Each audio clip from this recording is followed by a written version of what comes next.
2,47,000 ஆசிரியர்கள் இருக்கிறாங்க, 15,000 அதிபர்கள் யாரோட பேசியிருக்கிறாங்க. ஏற்கனவே ஜோசப் ஸ்டாலின் அவர்கள் உட்பட இலங்கை ஆசிரியர் சங்கம் பல போராட்டங்களை செய்யும். இந்த கல்வி சீர்திருத்தத்தை வைத்து மீண்டும் ஒரு சம்பள அதிகரிப்பை எதிர்பார்க்கின்றதா? ஒருவேளை இல்லை, மாணவர்களுக்கு சரி, நாங்கள் இதுக்கு எங்களுக்கு ஒரு 1/2 hour நாங்கள் அதிகமாக படிக்கிறது பிரச்சனை இல்லைன்னு சொன்னால் ஆசிரியர்களுக்கு இருக்க பிரச்சனை என்ன?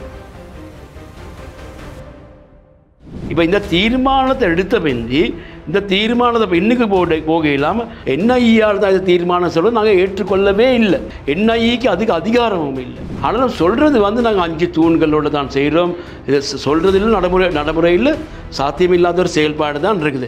கேரள அவசிய மையம் எந்த விதமான பிரச்சனைகள் இருந்தாலும் 24 மணி நேரத்தில் தீர்வு கிடைக்கும். தொடர்புக்கு 9908165856. உங்கள் பிரதேச ஆலயங்களில் இடம்பெறும் ஆன்மீக, கலை மற்றும் கலாசார நிகழ்வுகளை உலகறியச் செய்ய லங்காஸ்ரீயோடு இணைந்து கொள்ளுங்கள். தொடர்புகளுக்கு 076 70 60 910.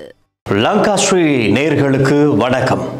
இன்று ஒரு சிறப்பான நேர்காணல் நிகழ்ச்சியினூடாக நாங்கள் உங்களை சந்திக்கின்றோம். இன்று இந்த நேர்காணல் நிகழ்ச்சியில் நாங்கள் பேசப்போகின்ற பிரதான விடயம் என்னவென்றால் 2026ஆம் ஆண்டிலிருந்து இலங்கையின் கல்வித்துறையில் ஒரு மாபெரும் புதிய மாற்றம் ஒன்று உருவாகப் போகின்றது. அதற்கான முன்னாயத்தங்கள் இப்பொழுது பிரதான பேசு பொருளாக அமைந்திருக்கின்றது.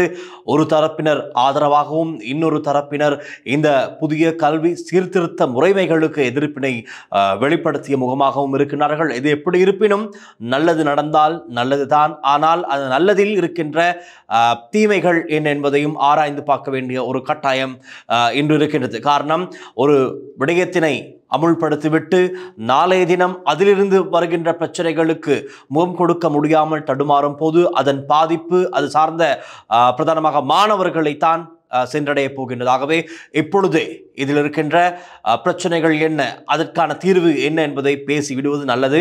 அதன் நோக்காக நாங்கள் இன்றைய தினம் இந்த நிகழ்ச்சியினூடாக 2026ஆம் ஆண்டில் இலங்கையின் அரசாங்கம் தற்பொழுது ஆயத்தமாகி வருகின்ற கல்வித்துறையில் செய்யவிருக்கின்ற மாற்றம், கல்வி புதிய சீர்திருத்தம், டிரான்ஸ்ஃபார்ம் எஜுகேஷன் டிரான்ஸ்ஃபார்ம் ஸ்ரீலங்கா என்ற மாபெரும் மாற்றத்தின் தொடக்கமாக அமையப் போகின்றது.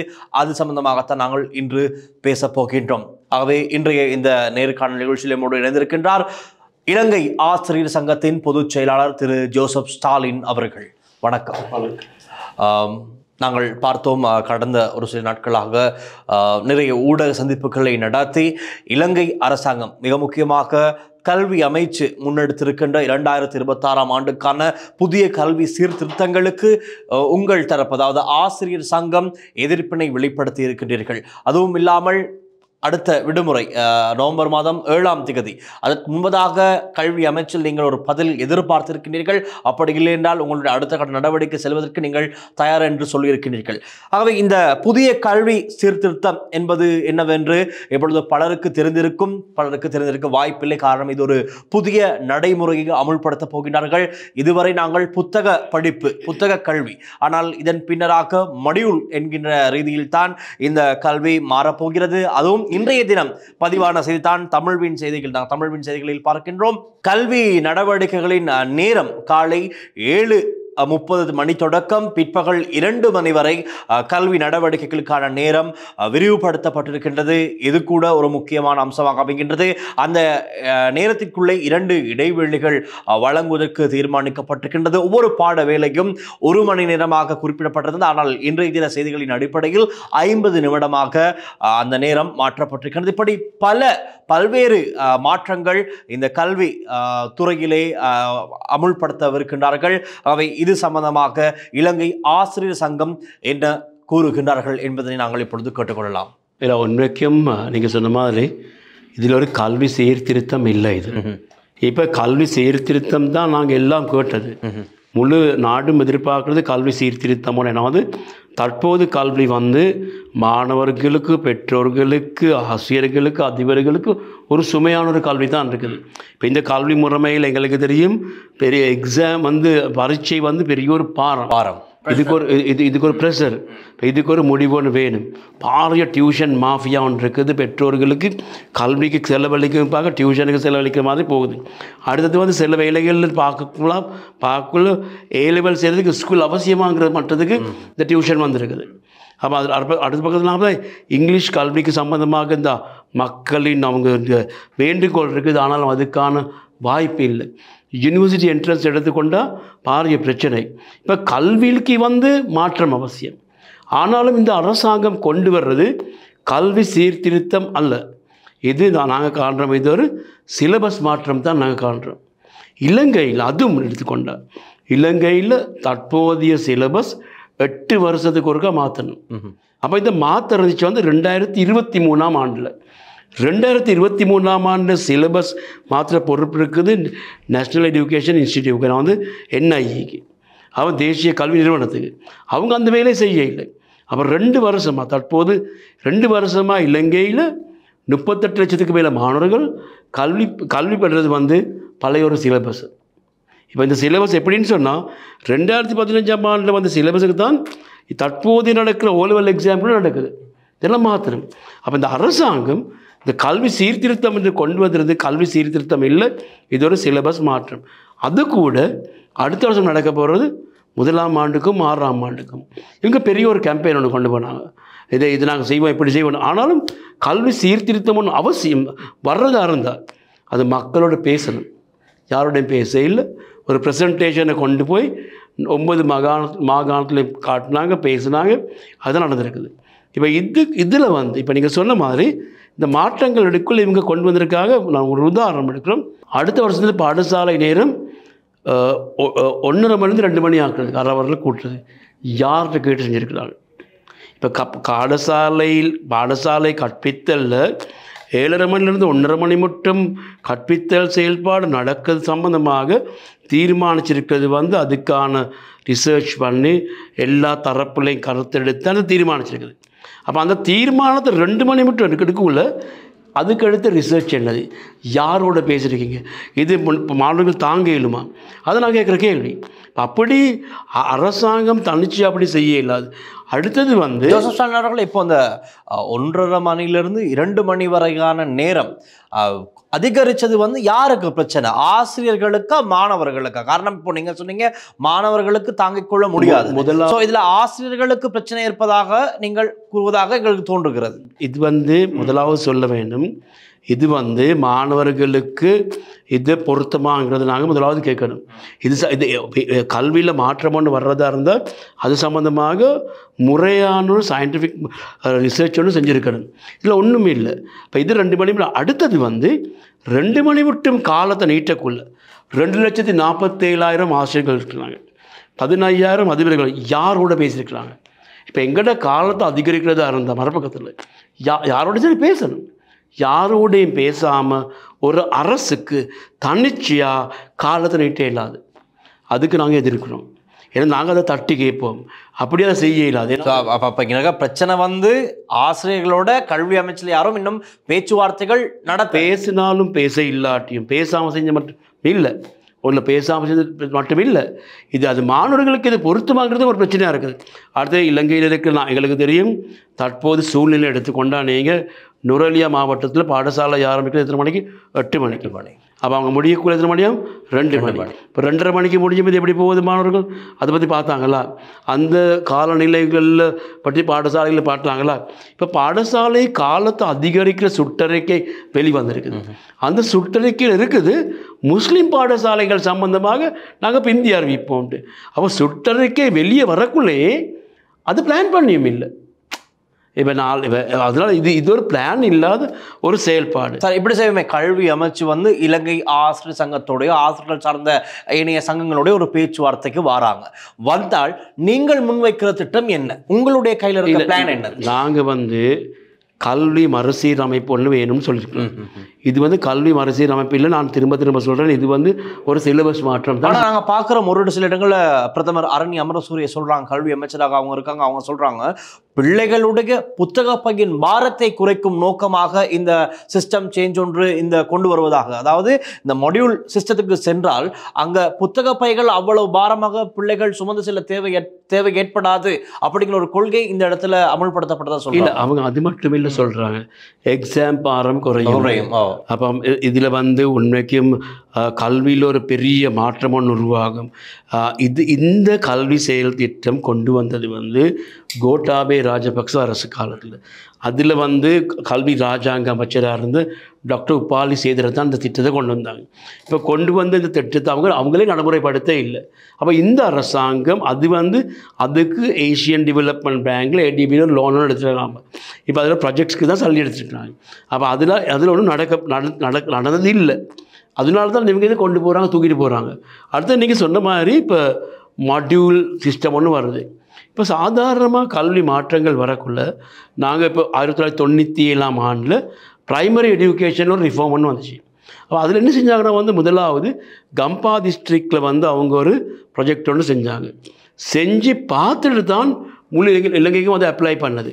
இப்போ இதில் மாட்யூல் சிஸ்டத்தில் இப்போ எப்படி நாங்கள் என்ன நடக்க போகுது, எப்படி அந்த மாணவர்கள் கற்பித்தல் செய்வாங்க, இதில் இப்போ தற்போது நாங்கள் இப்போ 2-3 நாளைக்கு முதல் கல்வி அமைச்சின் செயலாளர் ஒரு சுற்றறிக்கை வெளியிடுறது என்னதான் வந்து இந்த கல்வி ரிஃபார்ம்ஸுக்கு ரிஃபார்ம்ங்கிற வகையில் சிலபஸ்கள், ஒவ்வொரு டீச்சர் கைட்ஸ்கள் பிரிண்ட் பண்ணியிருக்க அவங்க வாட்ஸ்அப் குரூப்கள் வருது, அதை நீங்கள் நம்பாதீங்கன்ட்டு. இப்போ நாங்கள் சொல்கிறோம் இப்போ இதில் இப்படி மாட்யூல்ஸ் அது இது வந்த பிந்தி எப்படி இதை நீங்கள் கொண்டு போவீங்க. அடுத்து நாங்கள் ஈவன் புஸ்தகத்தை மாட்யூல் எடுத்துக்கொண்டால் அதில் வந்து ஒரு 3 மாத செயல்பாடில் பார்கோட் 18 இருக்குது. இவன் அது வந்து ஸ்கேன் பண்ணி எடுக்கணும். அப்போ இதுகளுக்கு யார் எப்படி செய்கிறது, அதுகளுக்கு ஒரு சல்லி யார் கொடுக்குறது, பெற்றோருக்கு அந்த சுமை எடுக்கலாமா, இல்லாட்டி திரும்பவும் கம்யூனிகேஷன் வழியாக போகணுமா. இப்போ இது ஒன்றும் செஞ்சு இல்லை, சும்மா அரசு வந்து அவங்களோட செயல்பாடை முன்னுக்கு கொண்டு போகிறாங்க.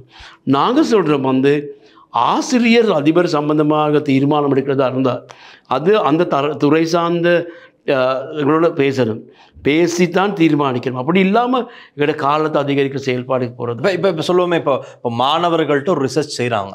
மாணவர்கள்ட்ட செய்கிற ரிசர்ச்சில் தெரிய வருது, ரைட், மாணவர்களுக்கு ஒரு 1/2 an hour அதிகமாக இருக்கிறதுல எந்த பிரச்சனையும் இல்லை. ஏன்னா காரணம் இப்போவே பாடசாலை எடுத்துக்கொண்டா 1:30 மணிக்கு பாடசாலை முடிஞ்சாலும் மாணவர்கள் அந்த கிளாஸ் ரூமெல்லாம் க்ளீன் பண்ணிவிட்டு வெளியே போகிறதுக்கு 2:30 ஆகிறது. விளையாட்டுலாம் போகும்போது 3:30. எங்களோட காலத்துலேயே நாங்கள் அத்தனை செஞ்சோம். ஸோ இப்போ வந்து ஒரு 1/2 an hour அந்த அதுவும் கடைசி பாடம் வந்து அவங்களுக்கு ஒரு இணைப்பாட மீதான செயற்பாடுகளோட சம்மந்தப்பட்ட பாடங்களாகத்தான் நம்ம போகிறதா ஒரு இடத்துல சொல்லப்பட்டது.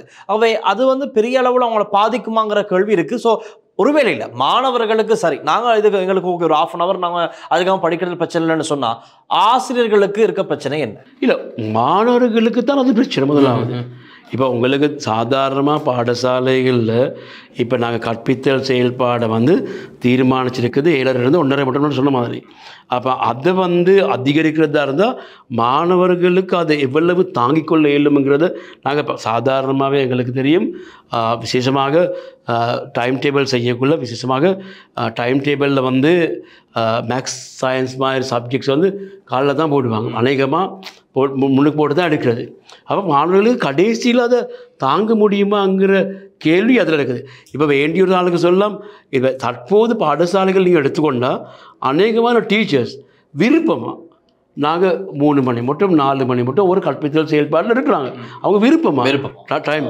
இப்போ இது பலாத்காரமாக 2 மணி மட்டும் நீங்கள் இருக்கணும்ன்ட்டு யாருக்கும் சொல்ல அதிகாரம் இல்லை. அதை நாங்கள் தட்டி கேட்குறோம். அப்படி தான் கேட்க இல்லாது. 2வது காரணம் நீங்கள் சொன்ன மாதிரி இந்த சில டைமை மாற்றுறது. இப்போ எடுத்துக்கொண்டால் இப்போ தற்போது 8 பீரியட்ஸ் இருக்குது, 40 மணித்தியாலம் ஒரு பீரியட்ஸ். அப்போ இதை வந்து 50 நிமிஷத்துக்கு ஆக்கியிருக்காங்க. இது 1 ஹவருக்கு கொண்டு வந்து 50க்கு கொண்டு இல்லை, இவங்க 50 நிமிஷம் தான் கொண்டு வந்திருக்கிறாங்க. அப்போ இப்போ இதில் ஒரு கேலியான ஒரு விஷயம் ஒன்று இருக்குது. நான் வந்து என்ன வந்து அடுத்த வருஷம் 1ஆம் ஆண்டு 6ஆம் ஆண்டில் தான் சிலபஸ் மாற்றம் இருக்குது. அப்போ இவங்க வந்து இப்போ ஏனைய கிளாஸஸ் எல்லாம் 8 சிலபஸ் செஞ்சுருக்குது 40 நிமிஷம் 8 பீரியட்ஸுக்கு. ஓகே, இப்போ புதிய சீர்திருத்தத்தில் படித்தாலும் இவங்க என்ன வந்து 50 நிமிஷம் 7க்கு செஞ்சுருக்கிறாங்க. இப்போ அடுத்த வருஷத்துலேருந்து 50 நிமிஷம் வரக்குள்ள அப்போ 8 பீரியட்ஸுக்கு 40 நிமிஷத்துக்கு செஞ்ச சிலபஸை எப்படி மாற்றுறது? இப்போ இது சம்மந்தமாக நாங்கள் கல்வி அமைச்சிட்டு ஏற்ற கேட்டாலும் இன்றைக்கி கூட நான் இந்த பேசுகிற நேரமும் நான் இன்றைக்கி காலையிலாக டாக்டர் ஆரண்ய அமரசூரி உட்பட பல்கலைக்கழக விரிவுரையாளர் எல்லாம் சேர்ந்து பெரிய ஒரு மீட்டிங் நடந்துச்சு இங்கே கொலம்பு கேம்பஸில். இப்போ அதில் கூட நாங்கள் இந்த கேள்வியை கேட்டோம், இதுக்கு நீங்கள் என்ன முடிவு? அவங்களுக்கு ஒரு முடிவு இல்லை. அப்போ நாங்கள் என்ன செய்ய, டைம் டேபிள் எப்படி போவோம்? இப்போ ஸ்கூல்ஸ்களில் டைம் டேபிள் செய்ய வேண்டிய காலம் வந்திருக்குது. அப்போ அவங்களுக்கு கூட பிரச்சனை. இப்போ 1-6 தவிர மற்ற கிளாஸ்கள் வந்து எப்படி 40 நிமிஷம் டைம் டேபிள் எப்படி மாற்றுறதுங்கிறது இப்போ இது ஒரு பெரிய பிரச்சனையாக இருக்குது. அப்போ ஒரு இதில் வந்து ரெண்டு சிலபஸ் ஓடுது. அப்போ இப்போ அதை எப்படி கொண்டு போகிறதுங்கிற பிரச்சனை. அந்த ஸ்ட்ரக்சரை அமுல்படுத்துறதுல ஒரு பாரிய பிரச்சனை அடுத்த வருஷம் இருக்கத்தான் போகுது. காரணம் கிரேட் 1க்கும் கிரேட் 6க்கும் மாற்றும் போது ஏனைய வகுப்புகளுக்கு இருக்க அந்த தொடர்ந்து செல்ற ஸ்ட்ரக்சர் அடிப்படும். அடுத்தது வந்து இப்போ இதில் வந்து ரெண்டு இன்டர்வல் கொடுக்குறேன்னு சொல்கிறாங்க. ஒரு இன்டர்வல் வந்து 10 நிமிஷம் தான் இருக்குது. சாதாரணமாக நாங்கள் பார்க்கோம் பெரிய பாடசாலைகள் எடுத்துக்கொண்டால் 3000, 4000, 6000 இருக்கிற ஸ்கூலும் இருக்குது. அப்போ பிள்ளைகள் வந்து 10 நிமிஷத்தில் போயிட்டு வரே நேரம் டைம். சரி, இப்போ யார் இதெல்லாம் ஷெட்யூல் பண்ணது? இப்போ எங்களுக்கு இருக்கிற பிரச்சனை தான் நாங்கள் இன்றைக்கி கூட கேட்டது தான், இப்படியான செயல்பாடுகள் நாங்கள் யாரோட இப்போ கல்வியில் மாற்றம் வர்றதா இருந்தால் அது மாணவர்களுக்கு பாதிப்பு இல்லாத மாதிரி செய்யணும். அப்போ இதில் என்ன மாற்றம் இதில் இருக்குது? இப்போ நீங்கள் சொன்ன மாதிரி டெக்ஸ்ட் புக் பாரம் குறைஞ்சிருக்குது அப்படி சொல்கிறாங்க.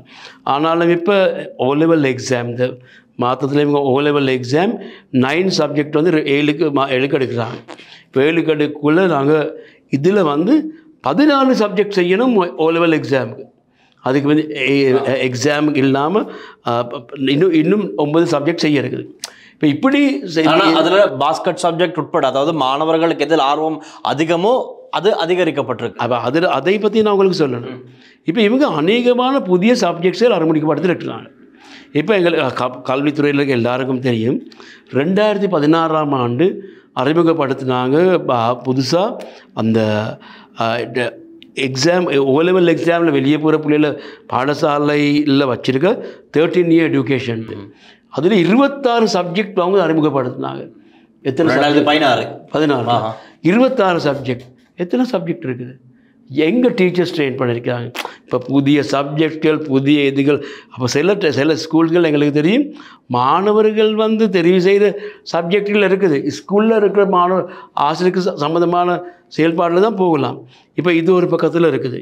இப்போ அதே மாதிரி தான் 2013ஆம் ஆண்டு எங்களுக்கு தெரியும் விசேஷமாக ஆரம்பித்தாங்க வந்து டெக்னாலஜி ஆரம்பித்தாங்க. இந்த A-level ஸ்ட்ரீம், டெக்னாலஜி ஸ்ட்ரீம். இப்போ அதில் கூட தேவையான சப்ஜெக்ட்களுக்கு ஆசிரியர் இல்லாத தான் இருக்குது. இப்போ இந்த புதிய கல்வி சீர்திருத்தத்தை பற்றி பேசக்குள்ள நாங்கள் காண்கிறோம் கல்வி அமைச்சர் அரண்ய அமரசூரிய பாராளுமன்றத்தில் கூட சொன்னது 36,000 ஆசிரியர் பற்றாக்குறை இருக்குதுண்டு. சரி, இப்போ நாங்கள் எடுத்தால் மாகாணங்களில் 3000, 4000 ஆசிரியர் பற்றாக்குறை இருக்குது. அப்போ இதில் கூட இதை எப்படி கொண்டு போகிறது? இப்போ இது இப்படி ஒரு பிளான் இல்லாமல் சும்மா அந்த பழைய அரசாங்கங்கள் கொண்டு இந்த செயல்பாடை முன்னுக்கு கொண்டு போகிற செயல்பாடை தான் நாங்கள் காட்டுறோம். நாங்கள் கல்வி சீர்திருத்தத்துக்கு எதிர் இல்லை. எங்களுக்கு ஒரு கல்வி மாற்றம் வேணும். தற்போது கல்வியில் வந்து பாரிய சுமை இந்த மாற்றணும். இந்த மாற்றும் செயல்பாடு வந்து இப்போ நாங்கள் இப்போ நாங்கள் 1943ஆம் ஆண்டு கண்ணங்கர கல்வி சீர்திருத்தம் வரதுக்குள்ள நான் ஒரு வருஷத்துக்கு மேலே பேசி தான் தீர்மானித்தாங்க எப்படி. ஏன்னா வந்து மாணவர்களோட போகிற செயல்பாடு இது. அதனால இதை பேசாமல் நாங்கள் தான் இதை செய்வோம் தனிச்சையாக தீர்மானித்து அரசுக்கு இந்த செயல்பாடுகள் செய்ய போகிறதுல வந்து நடக்கிறது வந்து இது ஒரு பெரிய ஒரு பாதிப்பு. உங்களுக்கு தெரியும் 70ஆம் தசாப்தத்தில் உங்களுக்கு தெரியும் கடைசியில் HNCE/NCGன்ட்டு ஒரு எக்ஸாம் இருந்துச்சு. இப்போ இன்னும் நடந்துச்சு அந்த எக்ஸாமுக்கு எல்லாம். அதனால இந்த கல்வி சம்பந்தமாக எடுக்குள்ள அது சரியாக ஆராய்ச்சி செயல்பாடாக தான் இருக்கிறவங்க தான் நாங்கள் சொல்ல வேண்டும். இப்போ ஜோசப் ஸ்டாலின் அவர்கள் நீங்கள் குறிப்பிட்டீங்க இப்போ இது யாரை கேட்டு இந்த முடிவு எடுத்தாங்க அப்படின்னு. இன்றைக்கு தமிழ்வின் இணையத்தில் நாங்கள் ஒரு செய்தியை பார்க்கும்போது இந்த பாடசாலை நேரம் அதிகரிக்கப்பட்ட தொடர்பான செய்தியில் ஒரு இடத்துல குறிப்பிடப்பட்டிருக்கு. இந்த கல்வி சீர்திருத்தங்களை தேசிய கல்வி நிர்வாகம் மட்டுமே வடிவமைப்பதாகவும் தாங்கள் இதில் நிபுணர்கள் அல்ல என்றும் கல்வி அமைச்சின் செயலாளர் நாலக கலுவேவா தெரிவித்திருக்கின்றார். தேசிய கல்வி நிர்வாகம் முதலில் ஒரு பாடநேரத்தை 1 மணி நேரமாக நீட்டிக்க முன்மொழிந்த நிலையில் நடைமுறை சிக்கல்களை கருத்தில் கொண்டு ஒரு பாடநேரம் 50 நிமிடங்களாக குறைக்கப்பட்டது. இதன் காரணமாகவே பாடசாலை நேரத்தை பிற்பகல் 2 மணி வரை நீடிக்க வேண்டிய கட்டாயம் ஏற்பட்டுள்ளதாக அறிவிக்கப்பட்டுள்ளது என்று தமிழ்வின் செய்தி வெளியிட்டிருக்கின்றது. ஆகவே இந்த தேசிய கல்வி நிர்வாகம் அவர்கள் தான் அப்பொழுது இந்த கல்வி சீர்திருத்தம் அதாவது சிஸ்டம் சேஞ்சை இந்த கல்வித்துறையில் கொண்டு வருகின்றார்கள். கல்வி சீர்திருத்தம் செய்ய இல்லாத தேசிய கல்வி நிறுவனத்துக்கு அவங்க வந்து இருக்கிறது வந்து சிலபஸ் சம்பந்தமாக செயல்படுறதுக்கு கல்வி மாற்றங்கள் சம்பந்தமாக செயல்படுறது நேஷ்னல் எஜுகேஷன் கமிஷன். சரி. எது அப்போ அப்போ அப்போ நேஷனல் எஜுகேஷன் என்இசியில் செய்யறது வந்து என்ஐஏல செய்ய இயலாது. இப்போ இதை வந்து அவங்கள வந்து 2023ஆம் ஆண்டு கல்வி சிலபஸை மாற்ற இயலாமல் போன ஒரு கெப்பாசிட்டி இல்லாத ஒரு குரூப் ஒன்று தான் இதை செஞ்சுருக்குது. இதை அவங்களுக்கு இதை செய்யலாம். அடுத்தது வந்து பாடசாலை நேரத்தை நீட்டுறது, அது சம்மந்தமானது பாலிசி டிசிஷன்ஸ். கல்வியில் பாலிசி டிசிஷன்ஸ் எடுக்க இயலாது தேசிய கல்வி நிறுவனத்துக்கு. அதை செய்யணும் என்ன நேஷனல் எஜுகேஷன் கமிஷன். அப்போ இதில் இருக்க நாங்கள் இந்த என்ஐயில் இருக்கிற அதிகாரிகளை சம்மந்தமாக எடுத்துக்கொண்டால் அவங்களுக்கு அது சம்மந்தமாக குவாலிஃபிகேஷன் இல்லைங்கிற காரணத்தை நாங்கள் பல முறை கல்வி அமைச்சுக்கு நாங்கள் சுட்டி காட்டியிருக்கிறோம். இப்போ இவங்க வந்து இப்போ இந்த தீர்மானத்தை எடுத்த பிந்தி இந்த தீர்மானத்தை இப்போ இன்னைக்கு போக இல்லாமல் இது நேஷனல் என்ஐஆர் தான் இந்த தீர்மானம் சொல்ல நாங்கள் ஏற்றுக்கொள்ளவே இல்லை.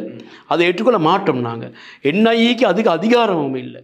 அப்படி இருக்கக்குள்ள கல்வி அமைச்சர் சும்மா செயல்பாடை செய்த நாங்கள் பிள்ளை இது கல்வி அமைச்சர் செயலாளராக இருக்கலாம், வேறு யாராக இருக்கலாம், அது சொல்கிறதா இருந்தால் அவங்களோட தவறாக தான் நாங்கள் அதை காண்றோம்.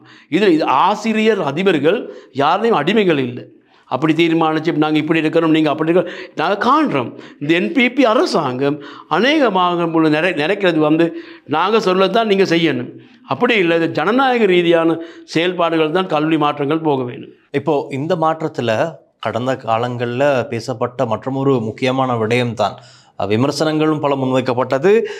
கல்வி பொதுத்தராதர சாதாரண தர பரீட்சைக்கு வரலாறு பாடம் கட்டாய பாடம் இல்லை, ஆனால் தெரிவு பாடமாக எலெக்டிவ் சப்ஜெக்டாக வருகிறது. இது சற்று இந்த எதிர்த்தரப்பினர் இந்த விடயத்தை பிடித்து அரசாங்கத்தின் மீது சற்று அடித்தார்கள். இதை நீங்கள் எப்படி பார்க்குறீங்க? இல்லை, உண்மைக்கும் வரலாறு சம்பந்தமாக எடுத்துக்கொண்டால் நாங்கள் காண்றோம். விசேஷமாக இலங்கையில் வரலாறு ஒரு பிரச்சனைக்குரிய ஒன்றா தான் இந்த நாள் இருந்துச்சு தமிழ் பேசும் மக்கள் மத்தியில்.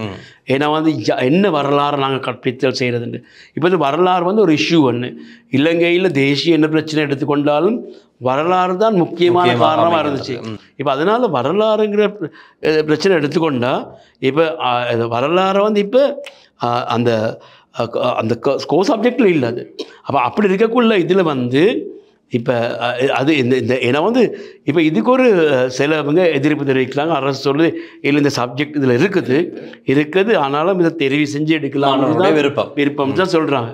இப்போ மறுபக்கத்தால் வந்த கருத்து தான் வந்து வரலாறு இல்லை நாங்கள் முக்கியமாக இது படிக்கணுங்கிற காரணத்தில் தான் இருக்குது. இப்போ இது ஒரு விவாத சம்பந்தமானது. ஆனாலும் அரசு தீர்மானித்து முடிஞ்சு இப்போ நான் அது அரசு பேசாமல் தான் தீர்மானிச்சிருக்காங்க. இப்போ அவங்களுக்கு தேவையானது அவங்க செய்கிறாங்க. அப்படி செய்ய இயலாது. இது பிழையான வேலை. நாங்கள் சொல்கிறோம் எல்லாம் பேசி செய்ய வேண்டிய வேலை, பேசாமல் இதில் செய்யனால தான் இந்த பிரச்சனைகள்லாம் உருவாகி இருக்குது. ரைட். ஆகவே 2026ஆம் ஆண்டு இந்த புதிய கல்வி சீர்திருத்தம் என்று சொல்லப்படுகின்றது. நாங்கள் அதிலே போயிடுவோம். அவை இது சம்பந்தமான இதில் இருக்கிற பிரச்சனைகள் குறித்தான் இலங்கை ஆசிரியர் சங்கத்தின் பொதுச் செயலாளர் ஜோசப் ஸ்டாலின் எங்களோடு இந்த கருத்துக்களை பகிர்ந்து கொண்டிருக்கின்றார். ஆனால் இது சம்பந்தமாக மற்றொரு விடயத்தை நான் இந்த இடத்திலே உள்ளீடு செய்து கொள்ள வேண்டும். இந்த கல்வி சுற்றறிக்கை விரைவில் வெளிவரப்பதாக சொல்லப்படுகிறது. எனினும் இச்சீர்திருத்தமானது, இந்த புதிய கல்வி சீர்திருத்தமானது 5 தூண்களின் பிலர்ஸின் கீழ்தான் முன்னெடுக்கப்படுகின்றது. ஒன்று, பாடங்களின் கலைத்திட்ட மறுசீரமைப்பும் அபிவிருத்தியும், வளவாளர் பயிற்சியும் ஆசிரியர் பயிற்சியும், நிர்வாக மறுசீரமைப்பும் உட்கட்டமைப்பு அபிவிருத்தியும், கணிப்பீடும் மதிப்பீடும், சமூக விழிப்பூட்டலும் பிரச்சாரமும், இப்படியான 5 தூண்களின் கீழ் பிலர்ஸின் கீழ் தான் இந்த பாடத்திட்டம் மறுசீரமைப்பு முன்னெடுக்கப்படவிருக்கின்றது. இதில் 9 பாடங்கள் இணைக்கப்பட்டிருக்கிறது. அதில் மொடியூல் முறையும் ஜிபிஏ முறையும் தரம் 6 தொடக்கம் நடைமுறைக்கு வருகிறதாகவும் குறிப்பிடப்பட்டிருக்கிறது. அதிலும் 35 கிரெடிட்ஸ். இந்த கிரெடிட்ஸ் முறைமை குறித்து உங்களுடைய கண்ணோட்டம் என்ன? கிரெடிட்ஸ் முறைமையில் தான் சொல்ல போகிறாங்க. இதில் இவங்க சொல்லியிருந்தாங்க வந்து விசேஷமாக 5 தூண்கள். 5 தூண்கள். 5வது தூண் என்னது? சமூக வெளிப்பூட்டலும் பிரச்சாரமும். இப்போ இது இப்போ யாரோட பேசியிருக்கிறாங்க? இப்போ 5 தூண்களில் முக்கியமாக இது சம்பந்தமாக யாரோடையும் பேசி இல்லை, பேசாமல் தான் இவங்க இந்த செயல்பாட்டில் போயிருக்கிறாங்க. இப்போ அதனால தான் இந்த பிரச்சனையே வந்திருக்குது பேசாமல். ஆனால் சொல்கிறது வந்து நாங்கள் 5 தூண்களோடு தான் செய்கிறோம். இதை சொல்கிறதில் நடைமுறையில் சாத்தியமில்லாத ஒரு செயல்பாடு தான் இருக்குது. இப்போ நாங்கள் ஜிபிஎனை பற்றி நீங்கள் கேட்டீங்க. இப்போ உண்மைக்கும் அதில் வந்து அவங்க செய்ய போகிறது வந்து எக்ஸாம் ஓரியன்ட் இல்லாமல் இந்த மார்க்ஸ் போடுறது வந்து விசேஷமாக உங்களுக்கு தெரியும். நான் அந்த ஏன்னா வந்து அந்த மாணவர்களோட செயல்பாட்டாக்கே மார்க்ஸ் கூட்டிகிட்டு வந்து அதுக்கு கொடுக்குற ஒரு பாயிண்ட்ஸ் முறை தான் ஜிபிஏல கொண்டு போடுறாங்க. அதாவது ஒவ்வொரு டேர்முக்கும் ஒவ்வொரு கிரெடிட்ஸ் முறை தான் நம்ம கொண்டு போகிறாங்க. இப்போ அதான் நம்ம கொண்டு வர போகிற ஒரு சிஸ்டம் ஒன்று அதுதான். இப்போ உண்மைக்கும் அதில் இப்போ எங்களுக்கு இருக்க பிரச்சனை வந்து இப்போ இதுக்கு மாற்றம் ஒன்று கல்விக்கு அவசியம். ஆனால் நாங்கள் சொல்கிறதா இது பேசி இதில் மானிட்டரிங் ப்ராஜெக்ட் ஒன்று செஞ்சு அதை பைலட் ப்ராஜெக்ட் ஒன்று செஞ்சு அதை பார்த்து அதை முன்னுக்கு போகிறோம் தவிர செஞ்சுக்கிட்டு இதை திருத்துவோங்கிறத கல்வி அமைச்சிட இந்த நிலைப்பாடும் அரசு நிலைப்பாடும் இப்போ இல்லை. ஒன்று நாங்கள் செஞ்சுக்கிட்டு இதை திருத்தக்குள்ளே நாங்கள் யாரோட இதை செய்யலாம்? மாணவர்களோடு. அப்போ அந்த காலத்தில் இருக்கிற மாணவர்களுக்கு அது பாதிப்பாகுனா யார் அதுக்கு வகை சொல்லணும்? ஏன்னா அந்த மாணவர்கள் வந்து நாங்கள் ஒரு லேபில் உள்ள ஒரு இல்லையே சரியா? இப்போ அதனால் மாணவர்கள் வந்து ஒரு ஜீவன்கள். அதனால் இப்போ இந்த இதுகள் அதனால தான் ஒரு பைலட் ப்ராஜெக்ட்டு போயிட்டு வாடுறது. இது அப்படி இல்லாமல் தான் அந்த செயல்பாடு நடக்குது. இது நாங்கள் இப்படி சரி செய்வோம்ட்டு. ஆனால் அதனால தான் அப்போ அந்த சிஸ்டத்தை தரம் 1 கிரேட் 1க்கும் கிரேட் 6க்கும் அதை அறிமுகப்படுத்தி வைக்கும் போது அதிலிருந்து பிரச்சனைகள் இருக்குமா? காரணம் பிரைமரி செக்ஷன் 1லேருந்து ஸ்டார்ட் ஆகுது. ஸோ கிரேட் 1க்கு அடுத்த வாரம் புதுசாக வாரவங்களுக்கு ரைட் இது தான் சிஸ்டம். ஏன்னா அவங்களுக்கு அதுக்கு முதல் என்ன சிஸ்டம் இருந்துச்சுன்னு கிரேட் 1 பிள்ளைக்கு தெரியாது. ஸோ புதுசாக ஒரு அறிமுகப்படுத்துறாங்க, ரைட் இது தான் எங்களுக்கான சிஸ்டம் அப்படின்னு அவங்க கண்டினியூ பண்ண போகிறாங்க அடுத்த 5 இயர்ஸ். அதே மாதிரி தான் கிரேட் 6 அவங்களுக்கும் அறிமுகப்படுத்தப்படுற சிஸ்டம் புதுதாக இருக்க போகுது. அப்போ அதுலேருந்து கண்டினியூ பண்ணுற A லெவல் வரைக்கும் போகும்போது அவங்களுக்கு அது பழகிடும். ஸோ இதில் என்ன சிக்கல் இல்லை? உண்மைக்கும் இந்த இது வந்து தேசிய கல்வி நிறுவனம் இப்போ இருக்கிறவங்க இல்லை. நான் உங்களுக்கு சொல்ல 2019ஆம் ஆண்டில் தான் இது அறிமுகப்படுத்தினது. உண்மைக்கும் அவங்க அறிமுகப்படுத்த போனது 2024ஆம் ஆண்டில். அதில் இந்த சிஸ்டத்தில் வந்து 1ஆம் ஆண்டு 6ஆம் ஆண்டு அடுத்தது வந்து 10ஆம் ஆண்டு. அப்போ 10ஆம் ஆண்டில் இந்த 2024 அப்படி வந்த பிந்தி 2025 தான் அவங்க வந்து O லெவல் எக்ஸாமுக்கு போக பார்த்தாங்க. சரி, அப்போ அது இல்லாமல் தான் இவங்க 10ஆம் ஆண்டு கல்வி அமைச்சு ஆயத்தம் இல்லாதனால தான் NIE ஆயத்தம் இல்லாதனால தான் அவங்க 1க்கும் 6க்கும் வந்திருக்குது. அதுக்கு இப்போ இதில் பிரச்சனை நான் உங்களுக்கு முதலாவது சொன்ன மாதிரி எங்கன்னா சிலபஸ் கடைசியாக வந்து 2015ஆம் ஆண்டில் அதை மாற்ற வேண்டிய காலம் பிந்தி இருக்குது. இப்போ இதில் வந்து 1ஆம் ஆண்டுக்கும் 6ஆம் ஆண்டுக்கும் சிலபஸ் மாற்றக்குள்ளே அந்த பழைய சிலபஸ் பழைய சிலபஸில் O லெவல் வரக்குள்ளே 2029 ஆகுது. சரியான நீண்ட காலம் இது ஒரு சிலபஸுக்கு. அடுத்தது வந்து A லெவல் வரக்குள்ளே 2031 ஆகுது. இது பெரிய ஒரு பிரச்சனை இது. ஏன்னா வந்து மாணவர்களுக்கு இப்போ உங்களுக்கு தெரியும் AI எவ்வளவு புதிய நாலேஜ் வருது. அடுத்து எங்கள் நாலேஜ் எவ்வளவு சீக்கிரமாக மாறுது. இப்போ இந்த சூழ்நிலையில் அந்த பழைய சிலபஸ் ஒன்று தூக்கிட்டு போகிறது தான் நாங்கள் எடுத்துக்கொண்டால் 2016ஆம் ஆண்டில் பிரிண்ட் பண்ண அந்த ஐடி புக் தான் இன்னும் பாவிக்கிறாங்க. அப்போ ஐடியில் எவ்வளவு மாற்றம் ஏற்படுத்திருக்குது. அதனால் இந்த மாற்றம் வந்தாலும் 1/6க்கு 2026 உன்னைக்கும் இதுக்கும் பார்க்க வேறொரு மாற்றம் ஒன்று இம்மீடியட் மாற்றம் ஒன்று தான் அவசியமாக இருந்துச்சு. ஆனாலும் அரசு அந்த பழைய சிஸ்டத்தை தான் முன்னு கொண்டு போயிட்டு இருக்காங்கிறத நாங்கள் காண்றோம். ரைட். இப்போ இந்த கல்வி சேர்த்த மாற்றம் பெறும்போது ஆசிரியர்களும் தங்களை மாற்றிக்கொள்ள வேண்டிய ஒரு கட்டாயம் இருக்கின்றது. அதில் எந்த விதமான மாற்ற கருத்தும் இல்லை. காரணம் மொடியூல் அமைப்பில் ஆசிரியர் பேசுபவர் அல்ல, அதாவது இன்ஸ்ட்ரக்டர் அல்ல, மாணவர்களை செயல்பாட்டின் வழியாக கற்றுக்கொள்ள தூண்டுபவராக அவர் மாறிவிடுவார். வகைப்பாங்கு மாற்றம் என்னவென்றால் வகுப்பறை செயல் நேரடி விளக்கம் என்பதிலிருந்து வினவல் ஆராய்வு மற்றும் கண்டுபிடிப்பு இன்குவரி பேஸ்ட் லேர்னிங் வழியாக மாணவரை தூண்டுவதாக அமைகின்றது. ஆகவே ஆசிரியர்களும் இந்த சிஸ்டம் சேஞ்சிலே அவர்களையும் மாற்றிக்கொள்ள வேண்டிய ஒரு கட்டாயம் இருக்கின்றது. இல்லை, ஒன்றுக்கும் ஆசிரியர்கள் வந்து புதிய தேவைகளுக்கு அமைய புதிய நிலைப்பாடுகளுக்கு அமைய அவங்கள மாற்றிக்கொள்ள வேண்டும்ங்கிற நிலைப்பாடில் தான் நாங்கள் இருக்கோம். இப்போ இலங்கையில் வந்து உங்களுக்கு தெரியும் ஆசிரியர் துறை கிடைக்கிறது. ஒன்று காலேஜ் ஆஃப் எஜுகேஷன், அடுத்தது வந்து கிராஜுவேட் டீச்சர்ஸ். அவங்க வந்த பிந்தி அந்த டீச்சர்ஸை வந்து கடந்த காலங்களை நான் காண்றோம். அந்த புதிய மாற்றங்கள் சம்பந்தமாக ஆசிரியர்களை வந்து அந்த ட்ரெயின் பண்ணுறது வந்து குறையும். இப்போ இதில் வந்து இந்த ட்ரெயின் பண்ண வேணும். இப்போ நாங்கள் காண்றோம், இப்போ இவங்க சொல்கிறாங்க 1,00,000 ஆசிரியர்களை ட்ரெயின் பண்ணுவோம். எங்கே காலம் இருக்குது. இப்போ தான் டிஓடிஏ நடக்குது என்ஐஇயில். அப்போ இது காலம் போதாத ஒரு சூழ்நிலை தான் ஒன்றில் இருக்குது. அடுத்த பக்கத்தில் நாங்கள் காட்டுறோம் ஆசிரியர் பற்றாக்குறையும் இதில் இருக்குது. இப்போ இந்த சவாலை வந்து எப்படி அரசாங்கம் எடுக்குமோன்னு எங்களுக்கு தெரியாது. அதுக்கான செயல்பாடும் நாங்கள் காண்றது இல்லை. உண்மைக்கும் இதுக்கு வந்து இதை வந்து சரியாக பிளான் பண்ணி செய்யக்கூடியது ஒன்று அது. ஆனாலும் இது வந்து இந்த அரசாங்கம் வந்து இந்த அரசாங்கம் வரக்குள்ள நாட்டில் வந்து பெரியோரு போர் சூழல் தான். ஆர்ப்பாட்டம் ஒரு பெரிய ஒரு அறக்கலை இருந்துச்சு. அதில் வந்து சிஸ்டம் சேஞ்ச் ஒன்று கேட்டாங்க. அந்த சிஸ்டம் சேஞ்சில் ஒரு காரணம் தான் கல்வி மாற்றத்தை கேட்டாங்க. ஆனாலும் மக்கள் கேட்ட மாற்றம் இல்லை. இது வந்து நான் முதலில் சொன்ன மாதிரி சிலபஸ் மாற்றம் ஒன்று தான். இந்த அரசு சொல்கிற மாதிரி பெரியோரு மாற்றம் ஒன்று வர இல்லை. இது சிலபஸ் தான் மாற்ற போகிறாங்க. அது கூட 2023 மாற்ற இருந்த ஒரு சிலபஸ் தான் இப்போ மாற்றிக்கிட்டு போகிறாங்க. இவங்க நடந்த தவறு வந்து இவங்க இந்த சரிப்படுத்தாமல் போகிற ஒரு பயணமாக தான் நாங்கள் இதை காண்றோம். ரைட். இப்போ இறுதியாக நான் வாரான ஒரு விஷயத்துக்கு, இப்போது ஜோசப் ஸ்டாலின் அவர்கள் தொடர்ந்து பல ஊடக சந்திப்புகளை நடத்தி வருகின்றீர்கள். இந்த மாற்றம், புதிய கல்வி சீர்திருத்தம் பேச்சுவார்த்தை மூலம் தான் முடிவுக்கு கொண்டு வரப்பட வேண்டும், தீர்மானிக்கப்பட வேண்டும் என்று நீங்கள் நிறைய நாட்களாக கூறி வருகின்றீர்கள். இப்போ கூட எங்களுடைய நேர்காணல் கூட ஆரம்பத்திலிருந்து உங்களுடைய கருத்து என்னவென்றால், சந்தித்து பேச வேண்டும், ஒரு பேச்சுவார்த்தையினூடாக இது சரியான ஆய்வு நடக்க வேண்டும், அதன் பின்னர் மாணவர்களுக்கு சரி ஆசிரியர் சரி முடியுமா என்பதை நாங்கள் தீர்மானிக்க வேண்டும் என்று வருகின்றீர்கள். சோசியல் மீடியாவில் இப்படி ஒரு கருத்து இருக்குது. சோசியல் மீடியா கருத்து, மக்கள் மத்தியில் இந்த கருத்தை கேட்குறேன்.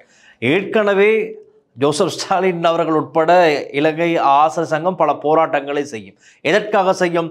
ஆசிரியர் அதிபரின் சம்பள உயர்வு சம்பந்தமாக ஆர்ப்பாட்டங்களை செய்து வருகின்றனர் தான் இந்த சங்கத்தினர். ஆகவே இப்பொழுதும் இந்த கல்வி சீர்திருத்தத்தை வைத்து மீண்டும் ஒரு சம்பள அதிகரிப்பை எதிர்பார்க்கின்றதா இலங்கை ஆசிரியர் சங்கம்? அதற்காகத்தான் இந்த பேச்சுவார்த்தைகளை தொடர்ச்சியாக இவர்கள் கேட்கின்றார்களா? மீண்டும் ஒரு ஆர்ப்பாட்டத்தை செய்து இதன் மூலமாக தங்களுடைய சம்பளத்தை மேலும் அதிகரித்துக் கொள்வதற்கு ஆசிரியர்கள் முனைகின்றார்களா என்ற ஒரு கேள்வி சோசியல் மீடியாவில் சமூகத்தில் இருக்கிறது. இதற்கான உங்களுடைய பதில் இல்லை, உண்மைக்கும் அதுக்கு ஒரு பதில் சொல்லணும். எங்களுக்கு சம்பளம் அதிகரிப்பு ஒன்று கொடுக்க இருக்குது, இன்னும் வழங்க இருக்குது. நாங்கள் வந்து வென்றெடுத்தது, நாங்கள் ஒரு பாரிய போராட்டத்தில் நாங்கள் அந்த போராட்டத்துக்கு சுபோதனி கமிட்டின்ற ஒரு கமிட்டி உருவாக்கி கல்வி அமைச்சர் மேலக செயலாளர் தலைமையில் எங்களுக்கு ஒரு சம்பள அதிகரிப்புன்னு கொடுத்தாங்க. அந்த பாரிய போராட்டத்துக்கு மீது அதை கொடுத்தாங்க. அதில் 3 பங்கு தான் எங்களுக்கு 2022ஆம் ஆண்டு கொடுத்தது. அதுக்கு மீது அடுத்த கட்டத்தை எடுக்க சொல்லி தற்போது அரசியலில் இருக்கிற தொழிற்சங்க தலைவர்களோடும் நாங்களும் ஒன்றா சேர்ந்து 2024ஆம் ஆண்டு போராடினோம். அப்போ அந்த நாங்கள் போராட்டம் இருந்த அரசாங்கத்தை வந்து எடுக்கிறதுக்கு, அப்போ இந்த அரசாங்கத்துக்கும் அது கொடுக்குற கடமை இருக்குது. அதை பற்றி ஒரு வார்த்தையும் பேசுறது இல்லை. கடந்த நாள் இந்த ஆசிரியர்கள் மகாநாடு நடந்துச்சு. அங்கே போல அனுரகுமார் திசாநாயக்க ஜனாதிபதி கூட அதை பற்றி பேசவே இல்லை. உங்களுடைய நண்பரும் அங்கே இருந்தார், அமைச்சர் மைந்த ஜெயசிங் ஒரு வார்த்தையுமே இல்லை. அவங்க ஒரு பொய் கதை ஒன்று விட்டுறாங்க. என்னென்னா வந்து நாங்கள் இந்த ஆசிரியர் சம்பளத்தை அதிகரிக்கிறதுக்கு ஒரு கமிட்டி ஒன்று இருக்கிறோம். எஜுகேஷன் கவுன்சில் ஒன்று போட்டிருக்கோம். அந்த எஜுகேஷன் கவுன்சில் மூலம் நாங்கள் அதுக்கு இந்த குவாலிட்டி எடுத்து நாங்கள் சம்பளத்தை, அது பொய் கதை தானே. ஏற்கனவே தீர்மானித்து முடிஞ்ச சம்பளத்தை எடுக்க தான் மஹிந்த ஜெயசிங்கையும் நாங்களும் ஒன்றா போராடினோம். இப்போ மஹிந்த ஜெயசிங்க சொல்லல நாங்கள் எஜுகேஷன் கவுன்சில் போட்டு திருப்பி சம்பளத்தை எடுப்போம். அந்த பொய் கதையெல்லாம் சொல்ல தேவையில்லை. பழைய நட்பு இல்லை.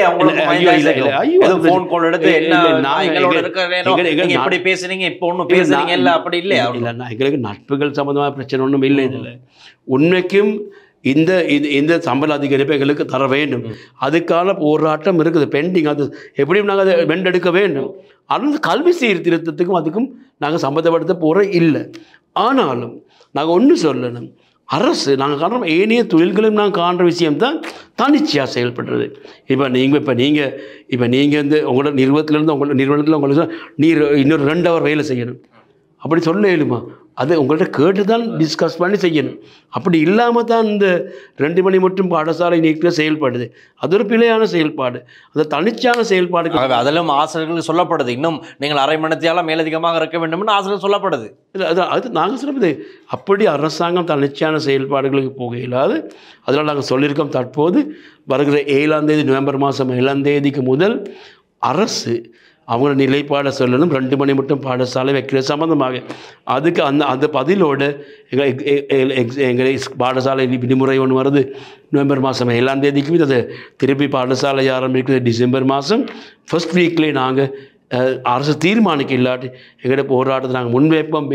வேறொரு காரணம் இல்லை, இந்த அரசின் தனிச்சான செயல்பாடுகளுக்கு எதிராக. இப்போ மீண்டும் அப்போ ஒரு போராட்டம் நடத்த போகிறீங்க நீங்கள்? இல்லை, தொழிற்சங்கம்ங்கிறதுல வந்து எங்களோட கோரிக்கைகளை நாங்கள் அரசுக்கு முன்வைப்போம். அரசு அந்த கோரிக்கைகளை பேசி தீர்மானித்து செயல்படணும். அப்படி இல்லாத பட்சத்தில் தான் போராட்டங்கள் வரும். இந்த அரசில் இருக்க பல அமைச்சர்களே தொழிற்சங்க தலைவர்கள். அது நீங்கள் மறக்காதீங்க. இதில் இருக்க ஆனால் 23 பேர் ஆசிரியர் அதிபர்கள். அதையும் நீங்கள் மறக்காது. அப்போ அவங்களுக்கு ஒரு கடமை இருக்குது, ஒரு போராட்டம் ஒன்றும் இல்லாமல் பேசி இது முன்னுக்கு கொண்டு போகிறதுக்கு. அப்படி இல்லாத பட்சத்தில் எங்களோட கோரிக்கைகள் நாங்கள் வென்றெடுக்க வேறு மாற்று வேலை தான் நீங்கள் சொல்லுங்கள். சரி.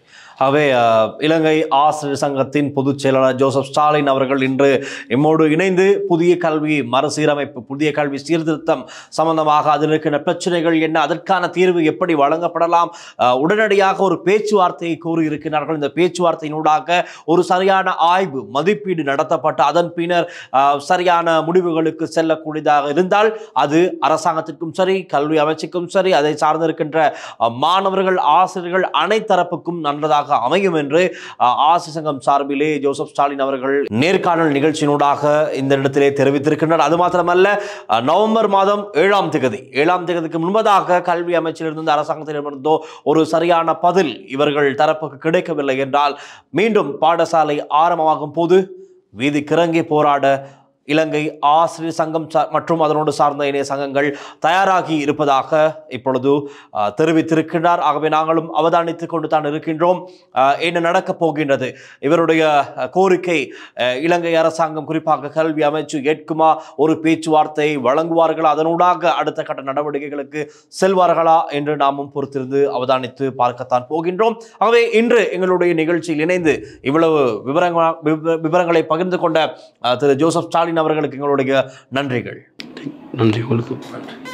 தொடர்ந்தும் லங்கா ஸ்ரீயுடன் இணைந்திருங்கள். இது போன்ற இன்னும் பல சுவாரஸ்யமான முக்கியமான விடயங்களை கொண்டு வருவதற்கு நாங்கள் தயாராக இருக்கின்றோம். மற்றும் ஒரு காணொலியில் சந்திக்கலாம். அதுவரை தொடர்ந்தும் லங்கா ஸ்ரீயுடன் இணைந்திருங்கள். லங்கா செய்திகளுக்காக ஒளிப்பதிவாளர் விஜயகுமார் மற்றும் லிசி ஹரனுடன் நான் டில்ஷான் வின்சன். நன்றி, வணக்கம். கேரள அவசிய மையம் எந்தவிதமான பிரச்சனைகள் இருந்தாலும் 24 மணி நேரத்தில் தீர்வு கிடைக்கும். தொடர்புக்கு 9908165856.